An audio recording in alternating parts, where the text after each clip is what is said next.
Čau, Ieva, Čau, Sindī. kā tev iet? Neiet. Šobrīd sēžu. Super. Klausies, kas ir tas, ko tu ikdienā dari? Es ikdienā sazinos ar cilvēkiem konsultācijā, palīdzu viņiem diagnosticēt to, kas ir viņu problēmas dzīvē, ar ko viņi šobrīd cīnās. Un tad, ja gadījumā viņi izdomā tās risināt, šīs psihotraumas, dažādus blokus, tad es ar viņiem tālāk dodos terapijā un ar hipnoterapijas palīdzību viņus atbrīvoju no tām traumām un no tām problēmām, kas viņiem dzīvē ir.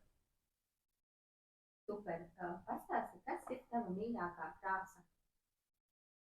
Man nav tādas mīļākās krāsas, jo man ir tas, ka es katrā krāsā redzu savu skaistumu.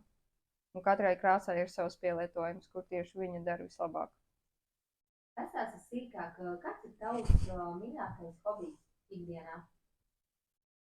Patiesībā interesanti ir tas, ka mans mīļākais hobijs ir tieši tas, ko es runāju parasti ar cilvēkiem.